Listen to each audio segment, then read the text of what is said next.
அப்படியே உனக்கு நான் ஹெல்ப் பண்ண நினைச்சாலும் நிஜமாவே எனக்கு என்ன பண்றதுன்னு தெரியல. யமுனா உண்மையான வருத்தத்துடன் சொன்னாள். ஒரு வகையில் இது ஹரிஷ் மட்டும் சம்பந்தப்பட்ட விஷயம் இல்லை. மணிவேல், பாலா மற்றும் இந்த ஊரில் உள்ள பல செல்வாக்கு மிக்கவர்கள் இந்த விஷயத்தில் சம்பந்தப்பட்டிருந்தார்கள். கிருபா நினைப்பது போல அவ்வளவு ஈஸியாக இதை விட்டுவிட முடியாது.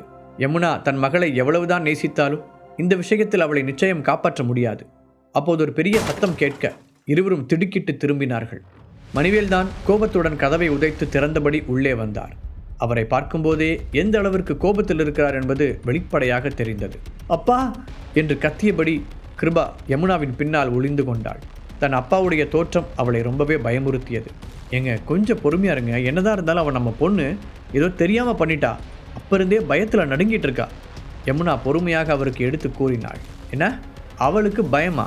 அவள் தான் ரொம்ப தைரியமான ஆளாச்சே, அதனால தானே எதிரிகளோட கூட்டு சேர்ந்து மூர்த்திக்கு விஷம் கொடுத்துருக்கா. மணிவேல் கோபத்தை அடக்க முடியாமல் ஆவேசத்துடன் கத்தினார். இப்போது எப்படி அவருடைய கோபத்தை சமாளிப்பது என்று தெரியாமல் யமுனா கைகளை பிசைய கிருபாவிற்கோ பயத்தில் உள்ளுக்குள் உதற ஆரம்பித்தது. அவள் என்ன செஞ்சான்னு தெரிஞ்சும் நீ இப்படி பேசிகிட்டு இருக்கியா யமுனா? இந்த டைம் அவளுக்கு நிச்சயமாக ஒரு பாடம் கற்றுக் கொடுக்கணும். இல்லைனா இப்படி தான் என்ன செய்கிறோன்னு தெரியாமல் ஏதாவது தப்பாக பண்ணிக்கிட்டே இருப்பா. தான் செய்கிறது தப்புனே அவளுக்கு ஒரு நாளும் புரியாது. சொல்லும் போதே மணிவேலின் உடலில் இருந்து ஒரு விதமான சக்தி வாய்ந்த ஒளி வெளிப்பட்டது. அதுவும் இல்லாமல் ஹரிஷ் திரும்பி வரும்போது நான் இதை எப்படி அவங்ககிட்ட சொல்ல போகிறேன்? யோசிக்கும் போதே மணிவேலுக்கு சங்கடமாக இருந்தது. மலையில் இருந்த கொள்ளைக்காரர்களை கஷ்டப்பட்டு பிடித்து வந்தது ஹரிஷ். அதனால்தான் சிவபாலன் மூர்த்தியை பலிகடாக்கினார். அது மட்டுமில்லாமல் சிவபாலன் ஃபேமிலி பல்வேறு சட்டவிரோதமான குற்றங்களில் ஈடுபட்டதற்கு அவர்களிடமிருந்த ஒரே சாட்சி மூர்த்தி மட்டும்தான். அதனால் மூர்த்தி அவர்களுடைய கையில் இருக்கும் வரை சிவபாலனை கட்டுக்குள் வைத்திருக்க அவன் ஒரு துருப்பு சீட்டாக இருந்தான். ஆனால் இப்போது கிருபா செய்த காரியத்தால் சிவபாலன் செய்த நாச வேலைகளை நிரூபிக்க அவர்களிடம் எந்தவித ஆதாரமும் இல்லாமல் போய்விட்டது. இவ்வளவு நாள் அவர்கள் கஷ்டப்படுத்தி எடுத்த முயற்சிகள் எல்லாம் வீணாகிவிட்டது என்று நினைக்கும்போது அவரால் தன்னுடைய கோபத்தை கட்டுப்படுத்தவே முடியவில்லை. எங்க ப்ளீஸ் கொஞ்சம் அமைதியாக இருங்க. கிருபா வேணும்னு இதை செய்யலை, அவளுக்கே தெரியாமல் புனித் சொல்லி தான் இதை பண்ணியிருக்கா என்ற யமுனா. அது மட்டும் இல்லாமல் அந்த சிவபாலனை பார்த்து நீங்கள் பயப்படுறீங்கன்னு சொல்லாதீங்க. கண்டிப்பாக அவரை நம்மளால் கையும் களவுமாக பிடிக்க முடியும். முக்கியமாக ஹரீஷ் அப்புறம் கணபதி சார் ஃபேமிலி ஹெல்ப்போட நிச்சயமாக அதை உங்களால் செய்ய முடியும். என்ன, இன்னும் கொஞ்சம் நாள் ஆகும். நீங்கள் வேணால் பாருங்கள், மூர்த்தி உயிரோடு இல்லைனாலும் கண்டிப்பாக சிவபாலன் மாட்ட தான் போகிறாரு என்று ஏதேதோ சொல்லி அவரை சமாதானப்படுத்த முயற்சித்தாள். அது எப்படி நீ அவ்வளோ உறுதியாக சொல்ல முடியும்? சிவபாலன் எப்படியாவது இந்த ஊரை தன்னோட கண்ட்ரோலுக்கு கொண்டு வர ரொம்ப வருஷமாக திட்டம் போட்டு ஒவ்வொரு காயாக நகர்த்திட்டு இருக்கான். அந்த ஒவ்வொரு காயையும் கண்டுபிடிச்சி நாம் எப்போ அதையெல்லாம் களை எடுக்கிறது?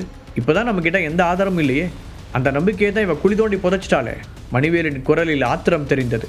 யமுனா அதற்கு என்ன பதில் சொல்வதென்று தெரியாமல் திணற, இங்கே பாரு யமுனா, கிருபா அவள் செஞ்சதோட விளைவுகளை நிச்சயம் சந்திக்கணும். என்ன செஞ்சாலும் அவளை உன்னால் பாதுகாக்க முடியாது. ஆத்திரத்தை அடக்கி கொண்டு சொன்ன மணிவேல் ஒரு பெரு மூச்சுடன் தொடர்ந்தார். இவ தான் மூர்த்திக்கு விஷம் கொடுத்தான்னு எனக்கு தெரிய வந்தப்போ பாலாவும் என் கூட தான் இருந்தான். அது உனக்கு தெரியுமா? ஸோ என்னால் இதை யாருக்கும் தெரியாமலாம் மூடி மறைக்க முடியாது. அதை வேணும்னு செஞ்சுருந்தாலும் இல்லை தெரியாமல் செஞ்சுருந்தாலும் எப்படி இருந்தாலும் அதுக்கான தண்டனையிலிருந்து தப்பிக்க முடியாது. நான் அவளுக்கு பனிஷ்மெண்ட் கொடுக்கலனாலும் சட்டத்துக்கு கண்டிப்பாக அவள் பதில் சொல்லி தான் ஆகணும். மணிவேல் உறுதியாக கூற, என்னங்க இப்படி பேசுகிறீங்க? என்ன இருந்தாலும் அவள் நம்ம பொண்ணுங்க. யமுனா இப்போது உடைந்து போய் அழுவது போல பேசினாள். மணிவேல் மற்றும் பாலா இருவருமே எப்போதுமே நேர்மையானவர்களாகவே நடந்து வந்தார்கள். அதனால் இனி கிருபாவை காப்பாற்ற எந்த வழியும் இல்லையா என்று யோசிக்கும் போதே யமுனாவிற்கு நடுக்கம் எடுத்தது. அம்மா, அப்பா, என்ன நடக்குதுங்க? ஏன் கிருபாவோட ரூமில் நின்றுக்கிட்டு சண்டை போட்டுக்கிட்டு இருக்கீங்க? கேட்டுக்கொண்டே ஷோபா உள்ளே வந்தாள். மணிவேல் கிருபாவை தீயாக முறைத்து கொண்டிருப்பதை பார்த்ததும் அவளுக்குள் ஏதோ ஒரு பயங்கரமான உணர்வு தோன்றியது. அப்பா, எதுக்காக கிருபா மேலே இவ்வளோ கோபம்? நடந்த விஷயம் எதுவும் தெரியாமல் சாதாரணமாக கேட்டாள் அவள். இந்த கொஞ்ச நாட்களாக ஷோபா தன்னுடைய அம்மா அவளுக்கும் ஹரிஷுக்கும் கற்றுக் கொடுத்த தியான டெக்னிக்குகளை பிராக்டிஸ் செய்வதன் மூலம் தன்னையே வலுப்படுத்தி கொண்டிருந்தாள். இப்போதும் பயிற்சியில் ஈடுபட்டு இருந்ததால் வீட்டிற்கு வெளியே நடந்த எந்த விஷயமும் அவளுக்கு தெரியவில்லை. இருந்தாலும் கிருபாவின் ரூம் அவளுக்கு பக்கத்து அறை என்பதால் அங்கு ஏற்பட்ட சலசலப்பு அவளுடைய கவனத்தை கலைத்தது. என்கிட்டயே கேட்குற, உன் தங்கச்சி என்ன காரியம் செஞ்சு வச்சிருக்கானு அவகிட்டே கேளு சொன்ன மணிவேல் அடக்க முடியாத ஆவேசத்தில் அங்கிருந்த சேரை தூக்கி சுவற்றில் அடித்தார். ஷோபா அதிர்ச்சியுடன் அவரை பார்க்க தன் அம்மாவின் பின்னால் இருந்து மெதுவாக தலையை நீட்டிய கிருபா, அந்த மூர்த்தி இன்னைக்கு சாகலனாலும் அவரால் ரொம்ப நாள் உயிரோடு இருந்திருக்க முடியாது. நீங்களாம் சொல்கிறத வச்சும் அவன் ஒன்றும் அவ்வளோ நல்லவராக தெரியல. அப்புறம் எதுக்காக நீங்கள் என் மேலே இவ்வளோ கோவப்படுறீங்க? நான் உங்களோட சொந்த பொண்ணுப்பா, என்ன செஞ்சாலும் நீங்கள் என் பக்கம் தானே நிற்கணும். கிருபா தயக்கத்துடன் பேசினாள். ஓ, நீ கொஞ்சம் கூட கூச்சமே இல்லாமல் செஞ்ச தப்பை நியாயப்படுத்த வேற சரியா? இன்னும் உனக்கு அந்த அளவுக்கு தைரியம் இருக்கா? கேட்ட மணிவேல் குறுக்கே நின்ற யமுனாவை நகர்த்திவிட்டு கிருபாவை அடிக்க கையை ஓங்கி கொண்டு சென்றார். பயந்து போன கிருபா துள்ளிக்கொண்டு அப்படியே கீழே விழுந்து விட்டாள். யமுனா, ஷோபா, கிருபா 3 பேருமே கண்கள் விரிய நம்ப முடியாத அதிர்ச்சியுடன் மணிவேலை பார்த்தனர். இத்தனை வருடங்களில் ஒரு முறை கூட அவர் தன் மகள்களையோ மனைவியையோ அடிக்க கை ஓங்கியதே இல்லை. மணிவேலிடம் ஒரு சக்தி வாய்ந்த ஒளி இருப்பதை அவர்கள் அறிந்திருந்தாலும் இப்போது வரை அவர் அந்த சக்தியை தனது எதிரிகளிடம் மட்டும்தான் பயன்படுத்தினார். குடும்பத்தை பொறுத்தவரை அவர் ஒரு நல்ல மனிதராகத்தான் இருந்து வந்தார். இத்தனை வருடங்களில் தன் சொந்த குடும்பத்தை நோக்கி அவர் தன் சக்தியை வெளிப்படுத்துவது இதுதான் முதல் முறை. அப்பா, அந்த ஹரிஷுக்காக நீங்கள் என்னையே அடிக்க வரீங்களா? கிருபா நம்ப முடியாமல் கேட்டாள். அவளை முறைத்த மணிவேல், நம்ம குடும்பத்துக்காகவும் இந்த ஊருக்காகவும் ஹரிஷ் எத்தனை செஞ்சும் நீ இன்னும் திருந்தலல்ல என்று பல்லை கடித்து கொண்டு ஆவேசத்துடன் பேச, அப்பா நீங்கள் உண்மையிலேயே மாறிட்டீங்க. கிருபா எவ்வளோ பெரிய தப்பு செஞ்சிருந்தாலும் உங்கள் சக்தியை அவன் மேலே யூஸ் பண்ண நீங்கள் நினச்சிருக்க கூடாது. அதிர்ச்சியில் இருந்து மீண்ட ஷோபா தன் அப்பாவின் முகத்திற்கு நேராக கூறினாள். அதை கேட்ட மணிவேல் ஒரு திகைப்புடன் மூத்த மகளை பார்த்தார். அதே நேரத்தில் சிவபாலனின் வீட்டில் சிவபாலனும் இன்னொரு மனிதனும் எதிரெதிரே அமர்ந்திருந்தனர். சிவபாலன் ஒரு கப்பில் காஃபியை ஊற்றி அவனுக்கு கொடுத்தார். இங்கே ஏன் இவ்வளோ பணிவாக நடந்துக்கிறீங்க? ப்ளீஸ் நார்மலாக இருங்க, அந்த மனிதன் ஒரு சிரிப்புடன் சொன்னான். ஆனால் அவனுடைய குரலில் எந்த உணர்ச்சியும் இல்லை. பொதுவாக ஒருவர் இப்படி உணர்ச்சியின்றி பேசுவது எதிரில் இருப்பவர்களுக்கு தர்ம சங்கடத்தை கொடுக்கும். ஆனால் சிவபாலன் அதை பற்றியெல்லாம் கொஞ்சம் கூட கவலைப்படவில்லை. அவர் நிதானமாக தன் காஃபியை குடித்தார். ஷாம், நீங்கள் இன்னும் நியூஸ் கேள்விப்பட்டிருக்க மாட்டீங்கன்னு நினைக்கிறேன். பீமா கேங் என்கிட்ட கொடுத்த விஷயத்தால மூர்த்தி இறந்துட்டுதா இப்போதான் நான் கன்ஃபார்ம் பண்ணேன். மணிவேலோட சொந்த பொண்ணுங்களில் ஒருத்தியே இந்த விஷயத்தில் நமக்கு ஹெல்ப் பண்ணியிருக்கா. மூர்த்தி செத்துட்டதால மணிவேல் அப்புறம் பாலாவால இனி நம்மளோட எந்த பிளான்லையும் தலையிட முடியாது. இனி நம்ம பழையபடி நம்ம வேலையை தொடங்கலாம், சிவபாலன் உற்சாகமாக கூறினார். ரொம்ப நாட்களுக்கு பிறகு அவர் நல்ல மனநிலையில் இருந்தார். அவசரப்படாதீங்க சிவபாலன், என்னதான் மூர்த்தி இறந்துட்டாலும் உங்கள் ஃபேமிலியில் இருக்கிற சிக்கல் இன்னும் முழுசாக முடிவுக்கு வரல. ரேடியன்ஸோட மெம்பர்ஸ் இன்னும் இந்த ஊரில் தான் இருக்காங்க. ஹரிஷ் கூட டெம்பரவரியாக தான் ஊரை விட்டு போயிருக்கான். அவன் இருக்கிற வரைக்கும் நிச்சயம் நம்ம போட்டு வச்ச திட்டங்களை நடக்க விட மாட்டான். அந்த ஷியாம் கடுமையான குரலில் அவரை எச்சரித்தான். அவன்தான் இவ்வளவு நாள் மணிவேல் ரகசியமாக சந்தித்து வந்த பீமா கேங்கின் தலைவன். சிவபாலனின் பல அண்டர் கிரவுண்ட் பிசினஸ்களில் அவனுக்கும் தொடர்பு இருந்தது. அவன் சொன்னதை கேட்டதும் சிவபாலனின் முகத்தில் இருந்த சிரிப்பு மறைந்தது. நானும் அதை பற்றி யோசித்தேன். ஹரிஷ் எப்படியாவது இந்த ஊருக்கு திரும்பி வராமல் உங்களால் செய்ய முடியுமா?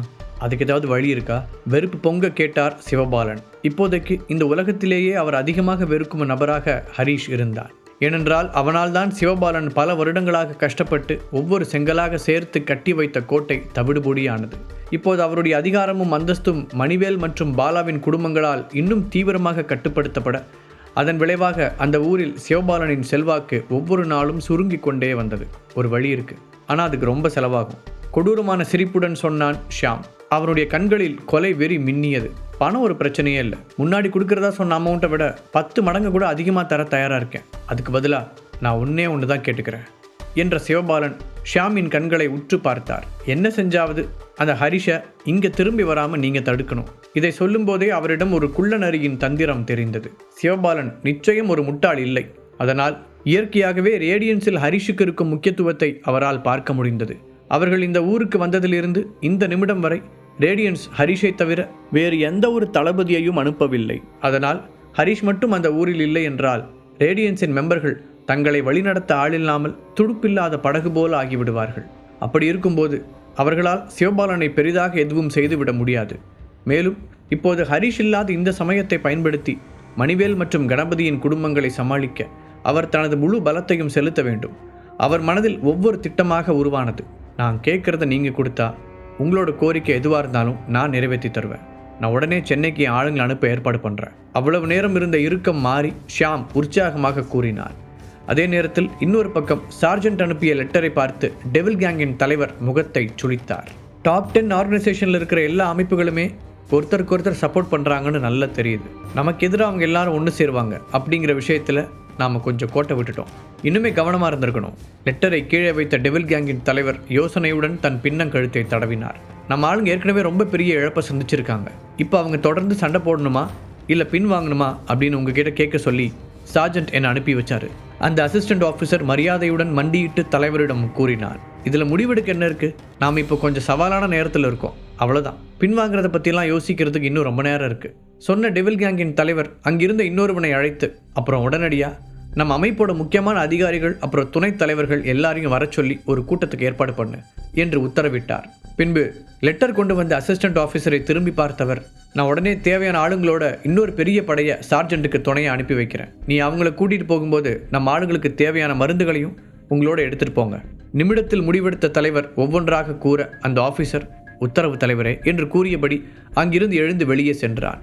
அடுத்த கொஞ்ச நேரத்தில் அந்த அமைப்பின் முக்கியமான துணைத் தலைவர்கள் மற்றும் அதிகாரிகள் எல்லோரும் ஒரே நேரத்தில் வந்தனர். அவர்கள் எல்லோரும் தலைவரை மரியாதையுடன் வணங்கிய பிறகு எங்களை எதுக்காக திடீர்னு கூப்பிட்டீங்கன்னு தெரிஞ்சுக்கலாமா என்று கேட்டனர். சென்ட்ரல் ஹீலிங் அகாடமிக்கு எதிராக நம்ம போட்டுட்டு இருக்கிற சண்டையில் நம்ம சார்ஜென்ட்டுக்கு சப்போர்ட் பண்ண இன்னும் ஸ்ட்ராங்கான ஆளுங்க தேவைப்படுறாங்க. உங்களில் யார் அவருக்கு ஹெல்ப் பண்ண முடியும்னு நீங்கள் நினைக்கிறீங்க? டெவில் கேங்கின் தலைவர் அவர்களிடம் நேரடியாக கேட்டார். இதை கேட்டதும் எதிரில் இருந்த அதிகாரிகள் மற்றும் துணைத் தலைவர்களின் முகங்கள் சுருங்கியது. டெவில் கேங்கை பொறுத்தவரை இப்போது இருக்கும் சார்ஜென்ட் மிகவும் சக்தி வாய்ந்த மனிதர்களில் ஒருவர். பெரிய பெரிய சண்டைகளை வழிநடத்தும் தலைவராக பல ஆண்டுகளாக வெற்றிகரமாக செயல்பட்டு வருகிறார். அவருக்கே இப்போது சப்போர்ட் தேவைப்படுகிறது என்றால் அந்த சண்டை எவ்வளவு கடுமையாக நடக்கிறது என்பதை அவர்கள் புரிந்து கொண்டார்கள். இந்த சூழ்நிலையில் தங்களில் யாரால் அவருக்கு உதவ முடியும் என்ற திகைப்புடன் அவர்கள் அனைவரும் ஒருவரை ஒருவர் பார்த்து கொண்டனர். அப்போது திடீரென ஒருவர் கையை உயர்த்தினார். எனக்கு தெரிஞ்சு நம்ம சார்ஜென்ட்டுக்கு ஹெல்ப் பண்ணக்கூடிய ஒருத்தர் இருக்காருன்னா அது நிச்சயம் ஹரிஷ் ராஜேஸ்வரன் தான். அவர் நம்ம டெவில் கேங்கோட மெசஞ்சர்ஸில் ஒருத்தர். அவரோட பவர் என்னன்னு நம்ம எல்லாருக்குமே நல்லா தெரியும். ஸோ எனக்கு தெரிஞ்சு இதில் நமக்கு உதவக்கூடிய ஒரே ஆள் அவர் தான் என்று அந்த அதிகாரி கூற, அதை கேட்ட இன்னொருவர், அவர் சொன்ன ஐடியாவை நானும் அக்செப்ட் பண்ணிக்கிறேன். ஹரிஷ் என்னதான் சின்ன வயசாக இருந்தாலும் நம்ம தலைவி அவங்கள ரொம்ப மதிக்கிறாங்க. இது மாதிரியான ஒரு பெரிய சண்டை அவரோட முழுமையான திறமையை வெளிப்படுத்த சரியான இடமா இருக்கும் என்று ஆதரவு தெரிவித்தார். அவர்கள் பேசியதை கேட்ட டெவில் கேங்கின் தலைவர் யோசனையில் ஆழ்ந்தார். நீங்கள் 2 பேரும் நம்ம ஹரிஷ் பற்றியா சொல்கிறீங்க? அவனுக்கு நம்ம ஆளுங்களை வழிநடத்துகிற அளவுக்கு எக்ஸ்பீரியன்ஸ் இருக்குன்னு நீங்கள் நினைக்கிறீங்களா என்று சந்தேகத்துடன் கேட்டார். ஹெர்பல் மெடிசன் விஷயத்தில் அவருக்கு அவன் மீது நம்பிக்கை இருந்தாலும் இவ்வளவு பெரிய சண்டையில் அவனால் என்ன செய்து விட முடியும் என்று யோசித்தார். ஒரு காலத்தில் நீங்கள் கூட அவன் வயசில் தான் ஒரு பெரிய போர் வீரராக இருந்தீங்க தலைவரே. அது மட்டும் இல்லாமல் அவன் ஏற்கனவே நம்ம அமைப்பில் ஒரு பெரிய போஸ்டிங்கில் இருக்கான். இப்போ நீங்கள் அவனுக்கு ஒரு சான்ஸ் கொடுக்கலன்னா எப்படி அவனுக்கு அனுபவம் கிடைக்கும்? இன்னொரு வயதானவர் கேள்வி எழுப்பினார். கொஞ்ச நேரம் தீவிரமாக யோசித்த தலைவர், ஆனால் ஹரிஷ் இப்போ எங்கே இருக்கான்னு தெரியலையே, அவனை கண்டுபிடிக்க கொஞ்ச நாள் ஆகும், ஆனால் அது வரைக்கும் சார்ஜென்ட்டால் சமாளிக்க முடியுமான்னு தெரியல என்று கவலையுடன் கூறினார். அப்போது அந்த கூட்டத்திற்குள் இருந்து வேகமாக முன்னால் வந்த ஒருவன், ஹரிஷ் எங்கே இருக்காருன்னு எனக்கு தெரியும் என்று சொல்ல எல்லோருடைய கவனமும் அவன் பக்கம் திரும்பியது. முழு கதையையும் கேட்டு மகிழ பாக்கெட் FM ஆப்பை டவுன்லோட் செய்யுங்கள். லிங்க் டிஸ்கிரிப்ஷனில் கொடுக்கப்பட்டுள்ளது.